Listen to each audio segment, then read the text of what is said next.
So why don't we get right into our first production? Travis, take it away. All right, thanks, Kate. Let me just take a moment here to share my screen and get that going. Could you tell me if you're seeing the full presentation or if you're seeing my note version? I'm seeing your presentation, but I'm the only person seeing it. So you're going to have to be descriptive in your audio. Oh, okay. I will try to be as descriptive as I can. My name again is Travis Knudsen. I'm the Public Affairs Manager for the Lane Regional Air Protection Agency, and I'm here tonight to talk about the public participation and commenting process on Lrapa actions. We have a number of things that we do where we solicit public feedback and public commenting. So I'm going to talk about that process and how you can be involved. So before I get into that, I think I need to spend a little bit of time describing Lrapa's role under the Clean Air Act and where our authority comes from, which is based wholly under the Clean Air Act, that is federal law, which essentially regulates, so the Clean Air Act regulates whether air pollution can be created, what pollutants can be put into the air, and how much. The Clean Air Act was signed into law by President Richard Nixon in 1990, or 1970, excuse me, and then there were major amendments to the Clean Air Act in the 1990s, and essentially just gives authority to the EPA to set regulations to regulate air quality across the country. From there, authority is then passed down to the state level, which is held by the Oregon Department of Environmental Quality. The states can choose to enact rules and regulations that are more strict than the EPA, which in Oregon, Oregon DEQ has done that. And then that authority is passed down one more time here locally to the countywide, and that's where Lrapa comes in. So the county of Lane County, the cities of Eugene, Springfield, Cottage Grove, and Oak Ridge entered into an intergovernment agreement, essentially founding Lrapa to bring that authority from the state level and bring it down here locally. So we implement regional air quality plans, we issue monitoring or conduct monitoring throughout Lane County, and we also issue air permits to stationary sources within Lane County. And so an important thing here is that the more layers you add, the more stringent regulations become. So Lrapa can never be less strict than Oregon rules, and Oregon rules can never be less strict than EPA. As you get down into those added layers, then you can see that more authority. And so I see here in the chat, Mary has a question about, does the Clean Air Act still have the same authority given the recent Supreme Court decision, and how does that affect Lrapa? So it does impact Lrapa in the sense that from the federal level, if there's a weakening of authority in some way, then that can be passed down to the lower levels. At this point in time, it's unclear what that direct impact will be on Lrapa's level because there is the state of Oregon in between us and the EPA. And so that any changes on the federal level will impact the state and then sort of carry downstream to us. And I think the conversation is still ongoing as to what state authority then plays in the role. So at this point, it's hard to really tell what the recent Supreme Court ruling will have on Lrapa.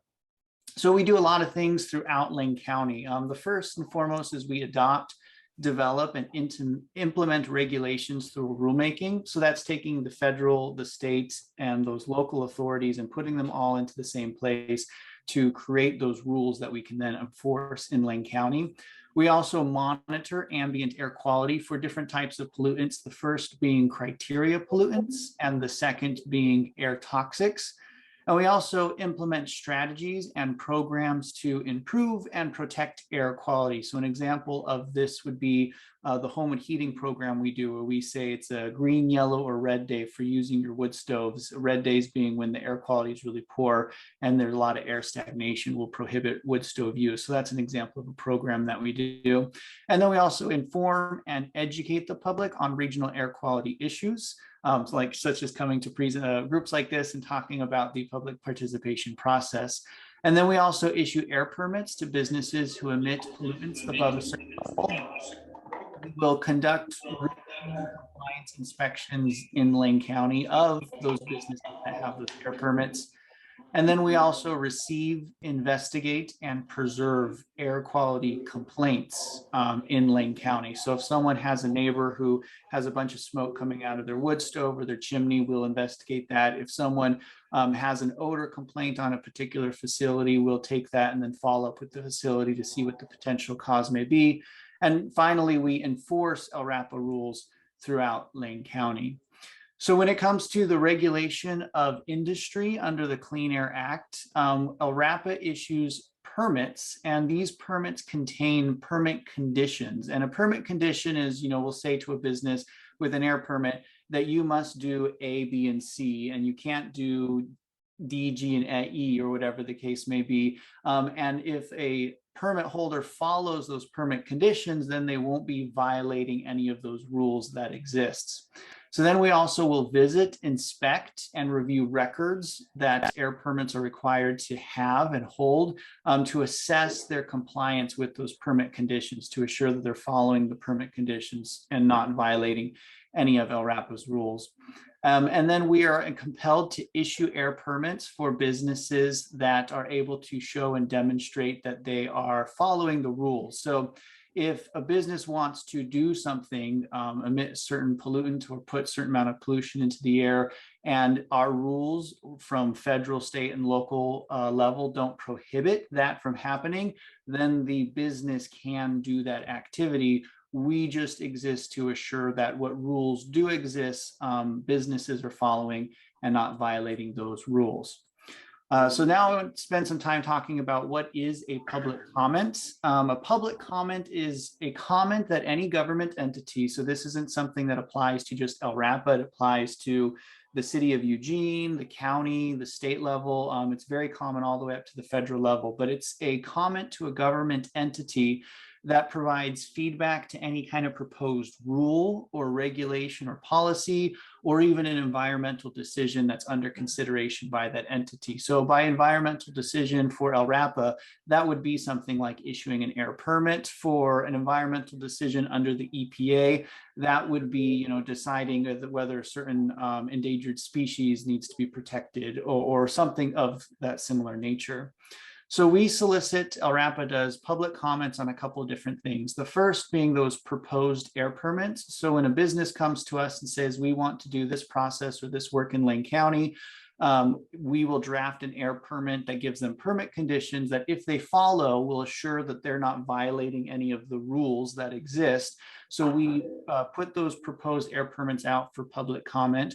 We also take public comment on proposed changes to our rules or regulations. So anytime that we have a rule that's being changed or a regulation that's being modified, that goes out to public comment to provide opportunity for feedback on that change.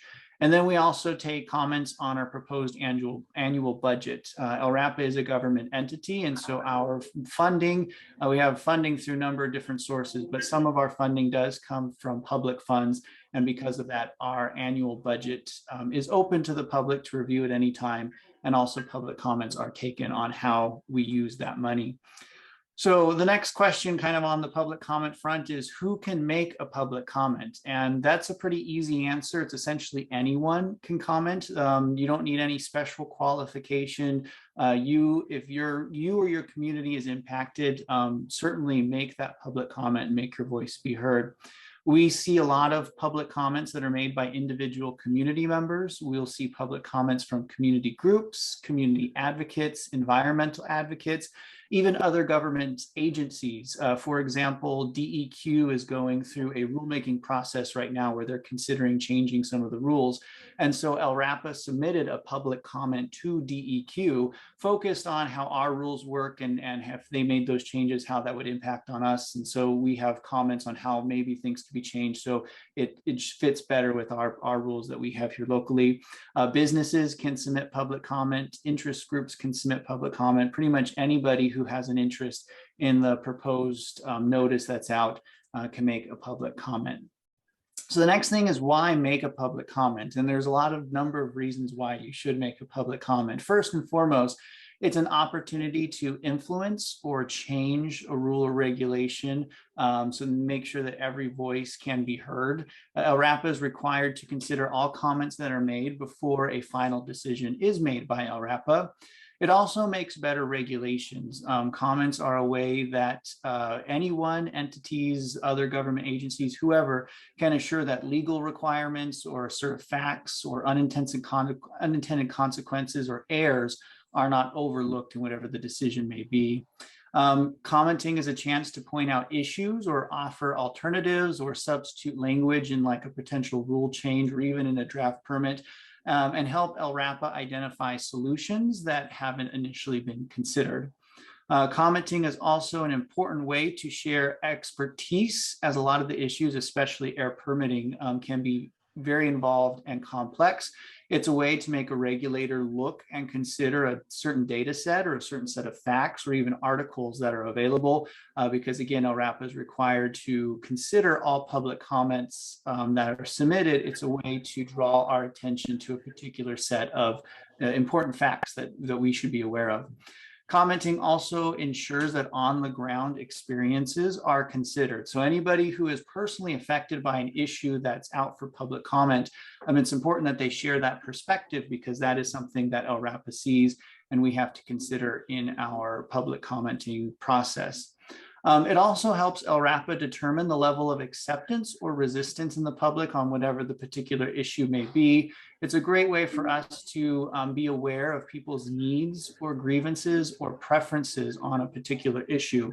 I'll get in here in just a little bit to talk about what's helpful to put into a public comment. And generally speaking, opinions are things that are difficult for Lrapa to do much with, because we operate on facts and science and data. But even just receiving public comment that is opinion is helpful to us on this topic of helping us gauge what that public acceptance or resistance or even preferences can be on certain issues. So the next thing to talk about is what we do with public comments. And so, as I mentioned earlier, we're required to review and consider all of our public comments that are received. And any public comment that's formally submitted becomes a part of the administrative record, and it is retained and held, and those comments are all responded to.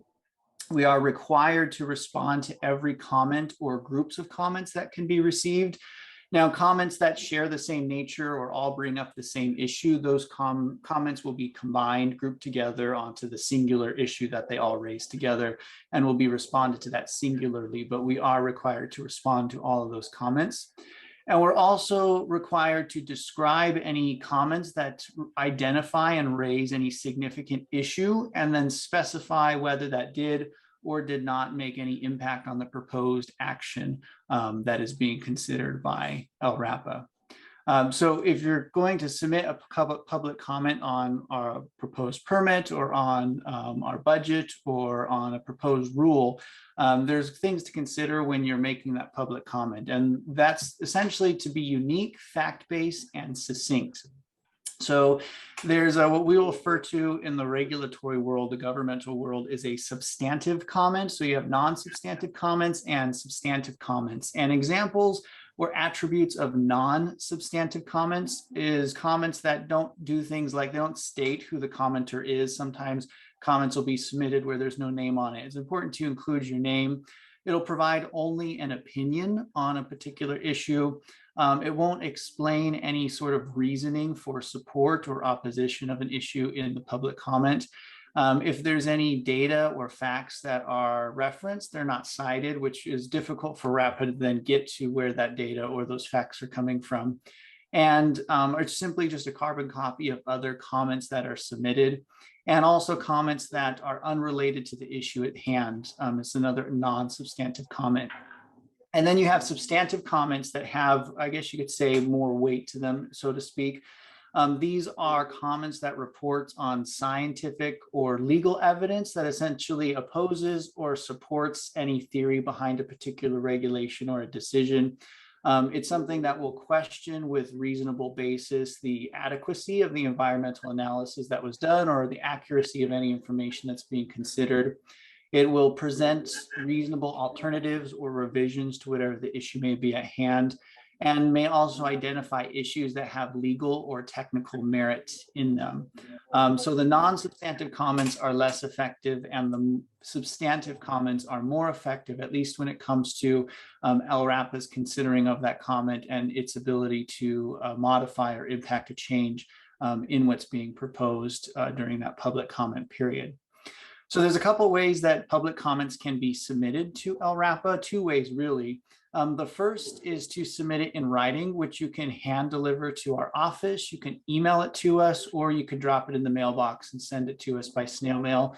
The other option is to show up at a public hearing if one is being held, and to submit your comment orally in person at the public hearings, or after the sort of the pandemic has all brought Zoom into everybody's life, public hearings have Zoom aspects to them too, so that counts as well. And both of these forms of public comment are considered equally. If someone submits a public comment in person, that has no more weight to it than something that's delivered in hand.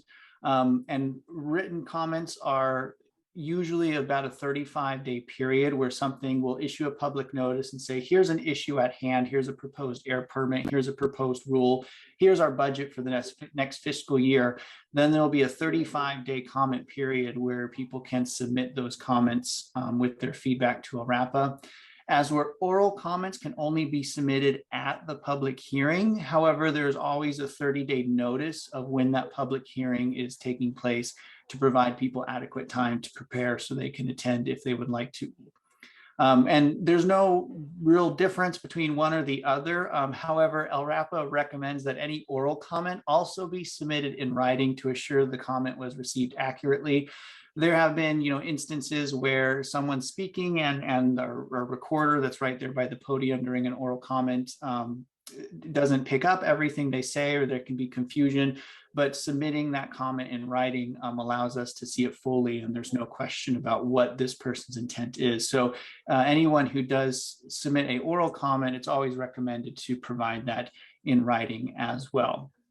So Lrapa solicits public comments. We'll send out a public notice to say, here's this particular issue at hand, or here's this action that Lrapa is considering, and here's how you can be aware of it. So we post it to a couple different places on our website. The first is if you just go to lrapa.org, and on that air quality tab, we have this public notice page where all public notices are posted there, as well as just on our homepage ourselves. They're the first thing you see kind of right there below whatever the banner may be.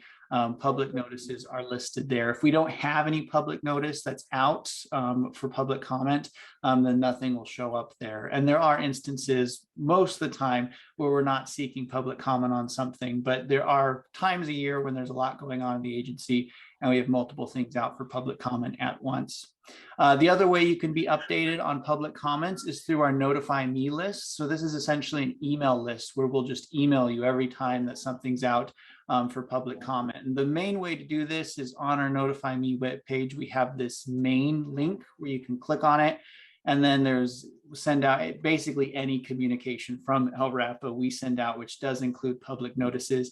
If you don't want that much mail from Lrapa, you can sign up more specifically on if you have a certain interest in what you're looking for.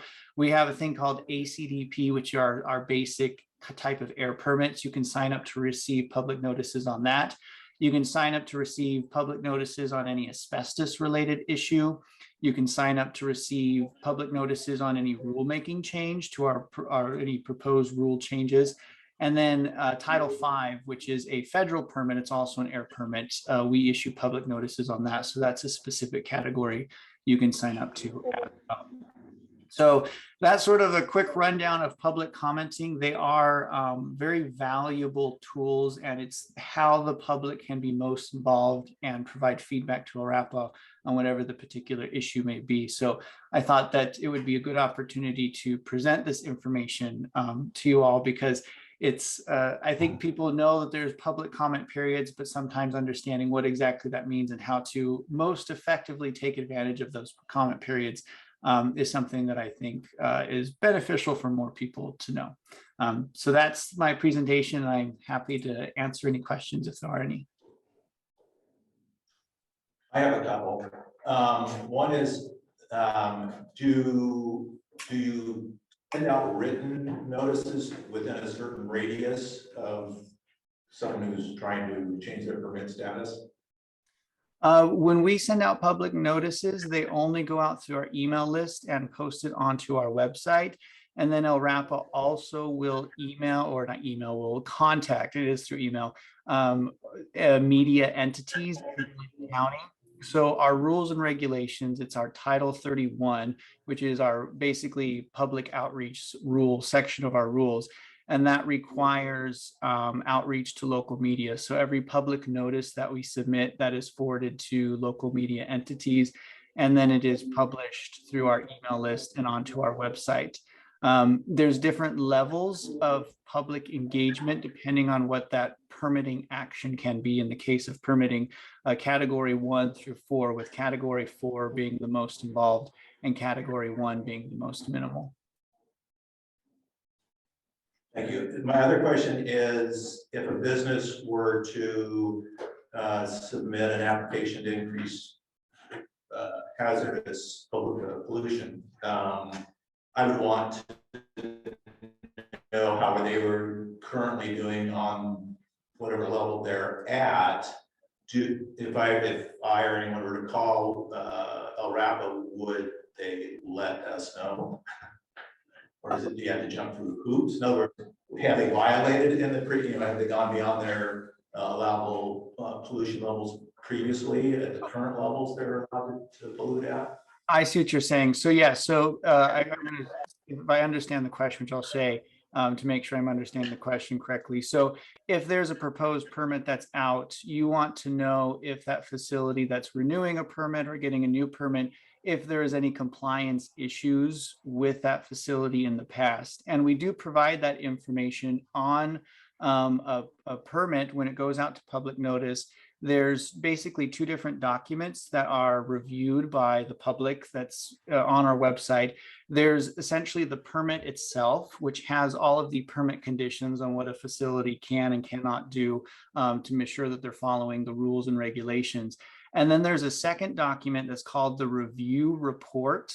And I always recommend to people, if they want to understand what's in a permit, they should read the review report. That's going to be more helpful than the actual permit itself, because the language in the permit is very legal and technical because these are enforceable conditions. So if there's a violation of a permit, that language needs to be very precise so that way it can be enforced. But that language a lot of times can be really difficult to understand.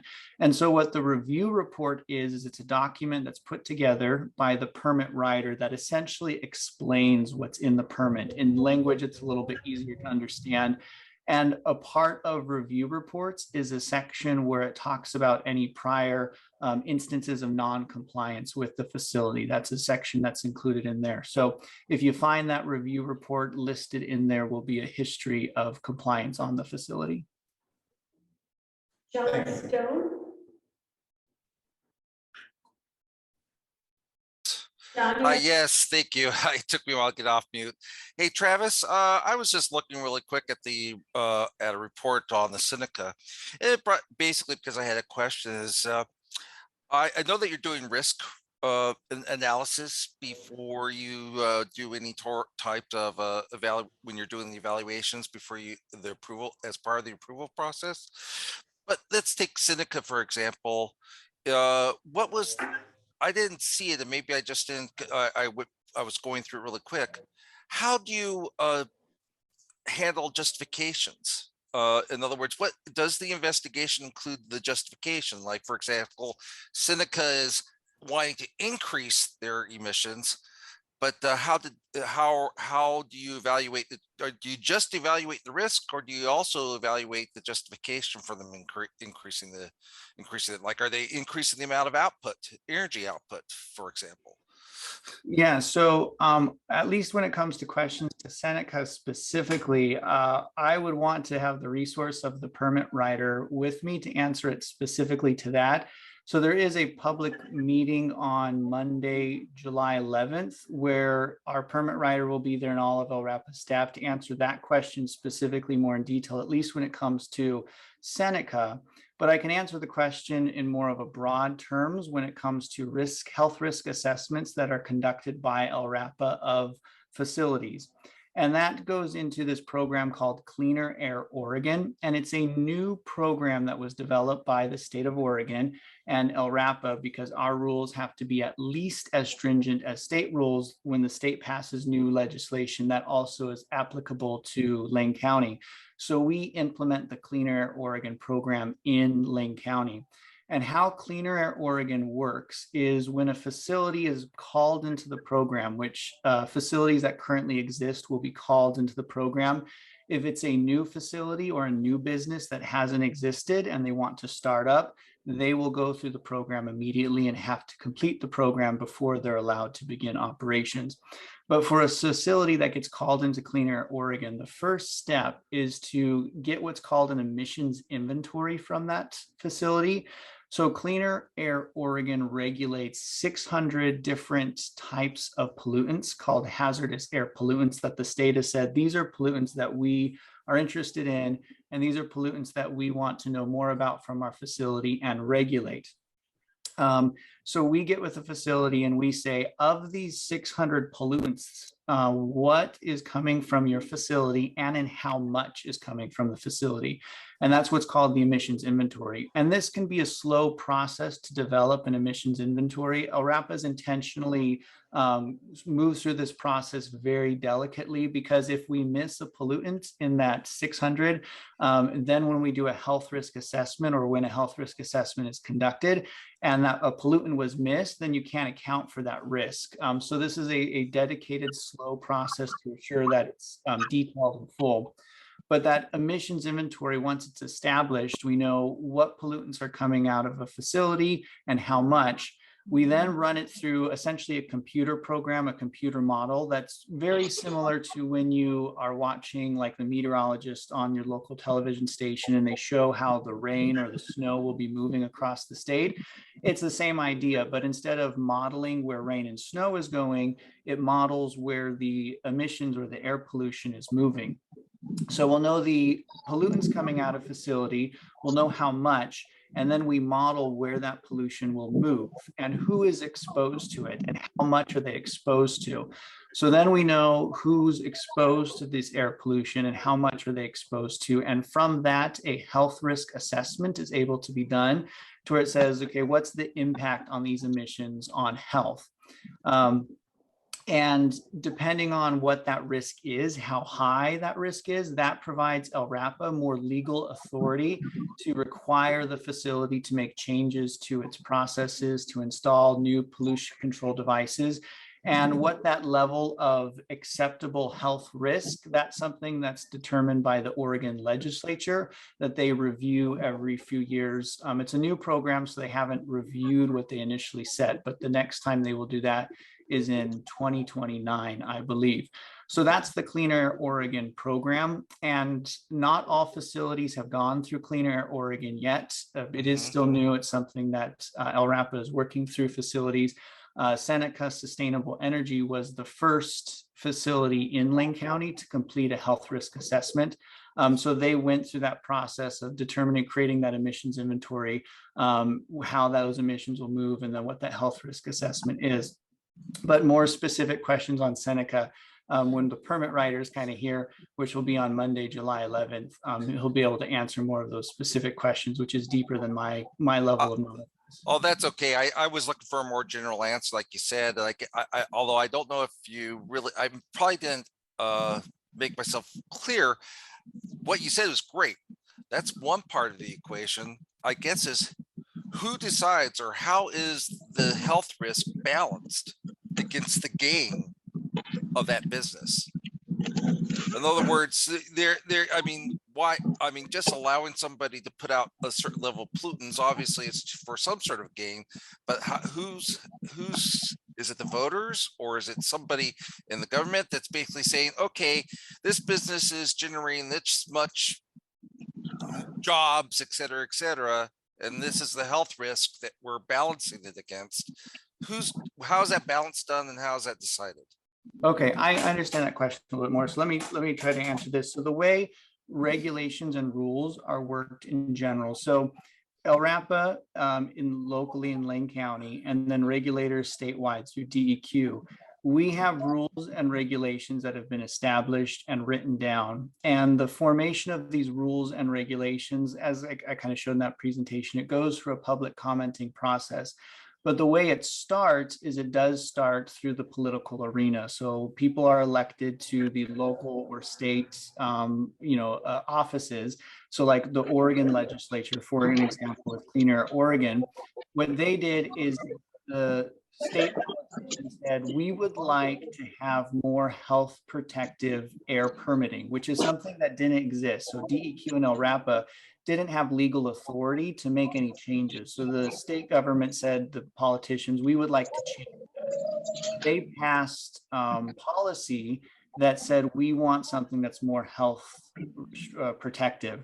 So when that happens, then the regulators, then DEQ takes that intention from the politicians, the intent to do what they passed, and they create a set of rules and regulations that goes through the public process. There's a rulemaking committee where they have industry a part of these rulemaking committees. They also have community groups a part of these committees, like for the rulemaking committee for Clean Air Oregon, Beyond Toxics, for example, was an advocacy group that was a part of that rulemaking committee, but then there was also industry representatives as well. And so they work out collectively what these rules to this new program is going to be.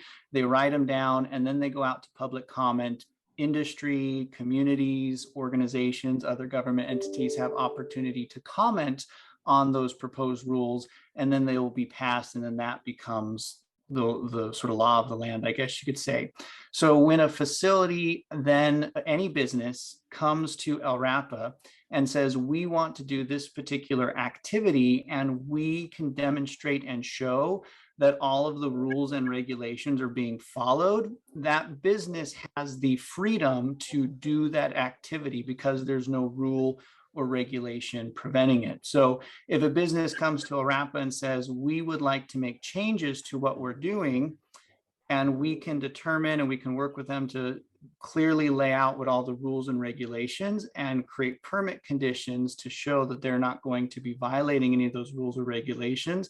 So long as they're following those permit conditions, they have the freedom to do that. So if you want to have something that's more restrictive or additional regulations, that comes from the people who are elected to the political office to say, we would like more tighter regulations here. They pass rules, they pass laws, and then the regulators take that intent to create new rules and new regulations, which then are enforced. I think you answered my question. Okay. I think what I was asking for is, if there was some sort of final arbiter, but there really isn't. The regulations is what we have. As long as they meet the regulations, they could be doing whatever they want to do, which makes sense since it is a free country.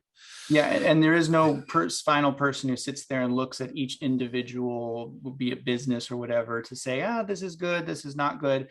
It doesn't work that way. It's as long as the rules and regulations are being followed, any business can do what they want to do. Martha. Hi, Travis. I have a question about air quality or odor complaints and how that process works. So I'm thinking specifically of when the wind blows from the east, especially in the winter at my house, I get an asphalt smell, and I'm pretty sure it's the Knife River plant over there at by Beltline. But I mean, how do you determine the source?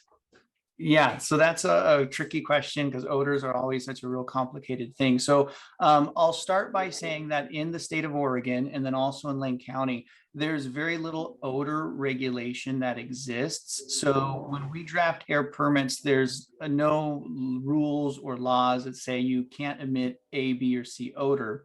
However, there is a way for changes to happen at a facility or things to be done differently based on odor complaints. So anytime you have that experience where you say, this is kind of something that's unpleasant to me, this is unique, I've never smelt this before, even if it is something you smelt before, but you're negatively impacted in some way, even if it's relatively minor.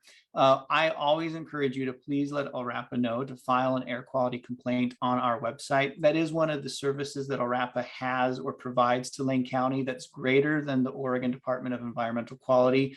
DEQ does take odor complaints, but they don't respond to them as well as what we do.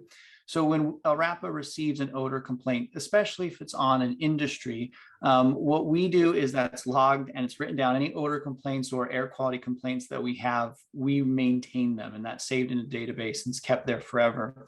And then inspector, if they're freely available, we have 3 inspectors for all of Lane County, so they are busy people. But if one is available, they will respond as immediately, because it's always easiest to confirm an odor if they're able to get to that area to where you are and see it for itself. If they're unable to do that, they will follow up afterwards. And so that's when you're submitting your complaint. Information that's really helpful to Lrapa is to be as specific as you can on the time and the place you were when you smelt whatever it was that you smelt. And then describe the odor as kind of best you can. As you know, it could be kind of tricky, but was it a chemical smell? Did it smell like manure? Did it have a sulfur smell? Those kind of descriptions are helpful to us, because Lrapa, we have air permits for all of the businesses that emit pollution above a certain level. So we sort of know the processes that are taking place and what processes make certain smells. And we'll see that information. We're able to look at the date and the time that you smelt the odor. And look, we do wind analysis. We look at where the wind was blowing, and we'll say, I'm kind of think that this particular industry or this particular facility might have been responsible.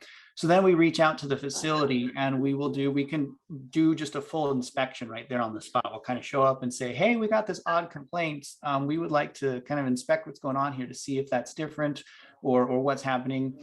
We'll review records. So in our permit conditions, we require facilities to keep very detailed records. And so we will go through those records and review to see if there were any instances when they weren't following all of the permit conditions. And if that's identified, then that can initiate enforcement action. But then, because odor regulation in Oregon is relatively weak, there are instances where we'll be able to confirm and say, yeah, we're pretty sure that this particular business was responsible for that particular odor, but they were following all of their permit conditions. They were following all the rules and regulations. And that's where things can get a little bit frustrating. However, this is why I say it's always important to let us know that you're experiencing an odor, because over time, collectively, if we hear from you and from other people over time, a whole bunch of people saying, hey, this facility is impacting us in this negative way, and we have that documentation that's saved from yourself and your community saying, raising their hand and saying, this is unpleasant for us, we don't like this, we can take that collection of complaints and we can turn to the facility and say, we need to enter into what's called a best work practice agreement, where we say, we identify that you are suspected for being responsible for causing this impact on this local community. We would like to have you enter into an agreement with us where you'll change your processes. Maybe you'll install new equipment. Maybe you'll use something different in the mixture that you're creating, whatever that process may be, in effort to minimize this odor. And that is something that Lrapa has done on facilities in the past. So I know that sometimes it can be frustrating to submit a complaint to Lrapa and then feel like nothing's being done. But over time, that collective sort of letting us know, just as an FYI, that you are negatively impacted once again, and encouraging your neighbors to do the same thing, that sort of collective letting us know over time can have weight by having us enter or get the facility to enter into best work practice agreements to change processes. Thank you. Okay, thank you so much, Travis. We have to move on because we have lots more on the agenda tonight, but we appreciate your being here and giving us a lot of food for thought. Sure, no worries. And if there's another time when you're saying, hey, we want Travis back here again to talk about this more further or another issue, I'm happy to do that. Just shoot me an email and let me know. Okay, thanks so much.